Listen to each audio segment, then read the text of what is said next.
Hello everyone. So in this video I will cover question number 4 of exercise 2.2. Okay. So question number 4 says find the zero of the polynomial in each of the following cases. So हमें क्या निकालना है? Zero of the polynomial निकालना है. ठीक है. Suppose ये polynomial given है. ठीक है. तो हमें बताना है इसका जीरो कहाँ पर होगा. ठीक है. सो हमें निकालना है जीरो ऑफ द पॉलिनोमियल. तो मतलब जीरो यहाँ पर लिखेंगे हम. पॉलिनोमियल जो गिवन पॉलिनोमियल है उसका जीरो निकालना है. मतलब पी एक्स को हम जीरो करेंगे एंड एक्स प्लस 5. ठीक है. सो एक्स का कौन सा वैल्यू पे पॉलिनोमियल जीरो होगा. So x is equal to -5. So we can say यहाँ पर एक्स इज इक्वल टू -5 पर पॉलिनोमियल का जीरो आएगा. ठीक है. You can check also. Check कर लो यहाँ पर एक्स प्लस 5. अगर मैंने एक्स का वैल्यू -5 रखा तो मेरा पॉलिनोमियल का वैल्यू जीरो आ गया. ठीक है. सो यहाँ पे क्रॉस चेक भी कर सकते हैं.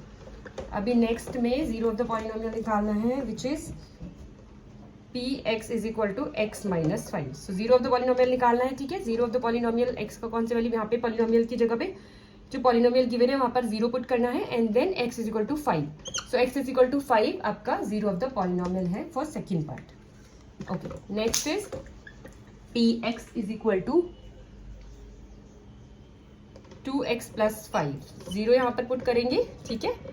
Then 2x is equal to -5.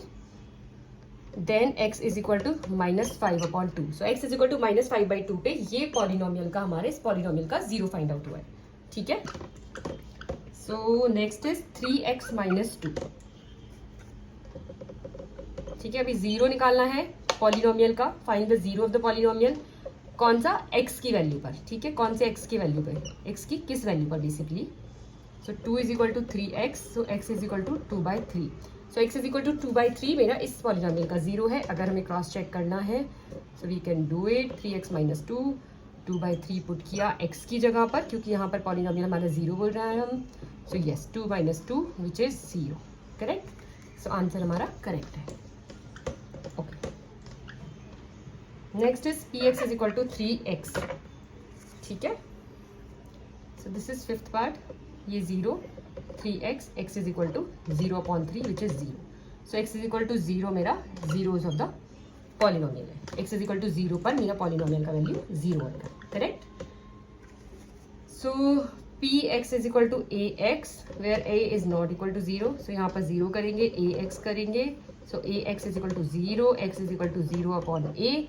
यहाँ पर a is equal to 0 a is not equal to 0 condition given है बिकॉज इन केस अगर मैंने a को 0 किया तो 0/0 हो जाएगा which is non defined. So they have given the condition कि a 0 नहीं है. ठीक है. सो उसके लिए हमारा एवरी टाइम x का वैल्यू वुड बी 0. ठीक है. जब मेरा a का वैल्यू 0 नहीं है. ठीक है. a का value can be anything 1 2 3 anything. Right. So हमेशा x का वैल्यू मेरा 0 आएगा व्हेन a इज नॉट 0. ठीक है. उसे कंफ्यूज नहीं होना है a इज नॉट 0 से. So x is equal to 0/a. So x का वैल्यू मेरा 0 आया. 0/a is equal to 0. ठीक है. कंडीशन गिवन है a is not equal to 0. क्यों गिवन है? क्योंकि अगर मैंने a को 0 मान लिया सो मेरा 0/0 हो जाएगा which is non defined undefined. ठीक है. Which can not be defined. Okay. So next is px is equal to cx plus d. ठीक है. कंडीशन क्या है? c is not 0. c and d are real numbers.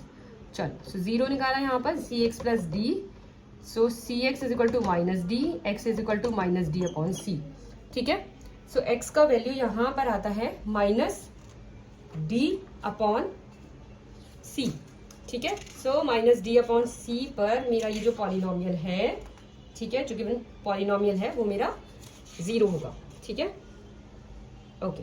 So c का value यहाँ पर हम लोग चेक कर लेंगे. Condition c is not 0 given because अगर मैंने किया c को 0 अज्यूम. ठीक है. सो मेरा क्या होगा? c का वैल्यू -d/0 हो जाएगा विच इज नॉट डिफाइंड और इनफाइनाइट. ठीक है. Which is not defined basically. ठीक है. सो यहाँ पर मेरा x is equal to -d/c पर पॉलिनोमियल का value 0. Okay. Fine. Thank you.